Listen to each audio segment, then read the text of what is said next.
warahmatullahi wabarakatuh. Perkenalkan, nama saya Alma dengan NIM 22045662 dari Prodi Pendidikan Geografi. Baik, di sini saya akan memenuhi tugas akhir mata kuliah Studi Masyarakat, yaitu bersama Ibu Hera Astuti SPD MPD, di mana yaitu di sini saya akan menjelaskan tentang globalisasi.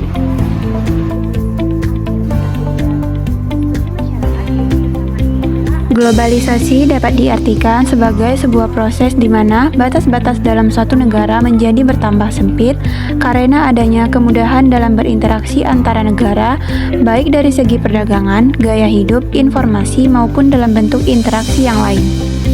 Singkatnya, globalisasi ini merupakan suatu proses di mana semua penduduk di dunia ini bisa bersaing, terhubung, bertukar segala sesuatu tanpa terikat batas wilayah dan kebangsaan, atau bisa disebut juga sebagai suatu proses yang mendunia.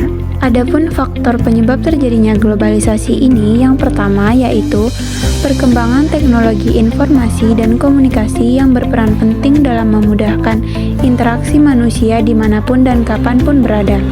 Yang kedua yaitu kerukunan antara negara yang bisa memungkinkan terjadinya kerjasama antar negara, baik dalam hal ekonomi, politik, maupun budaya. Yang ketiga yaitu berkembangnya teknologi transportasi yang mempermudah akses transportasi dan ekspedisi antar negara. Globalisasi ini dibagi dalam berbagai aspek, di mana yang pertama yaitu aspek ekonomi.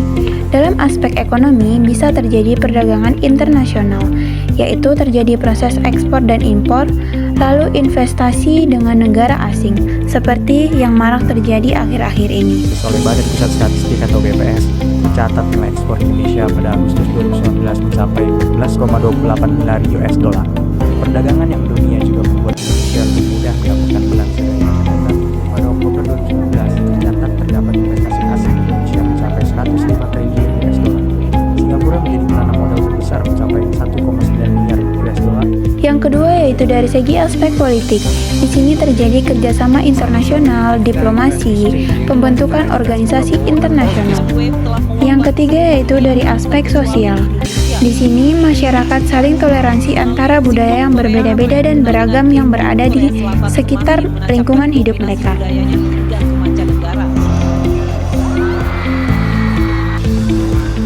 Yang keempat yaitu dari segi aspek budaya. Dari segi aspek budaya ini akan tercipta keanekaragaman budaya yang bermacam-macam. Contohnya yaitu kita bisa belajar berbahasa asing dan ini akan menambah pengetahuan dan kemampuan kita serta akan sangat bermanfaat untuk kita.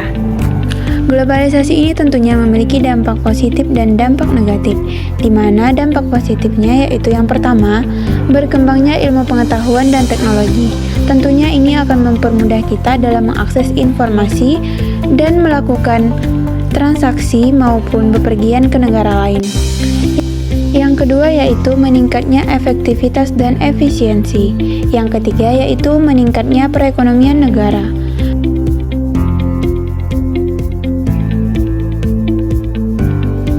Keempat yaitu meningkatnya taraf hidup masyarakat.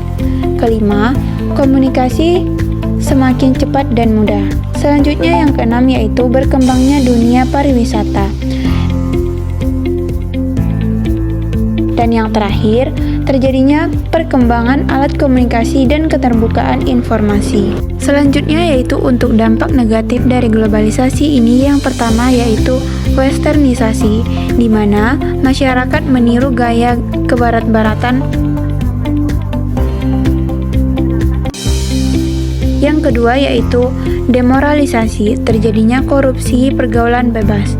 Yang ketiga yaitu kesenjangan sosial ekonomi masyarakat.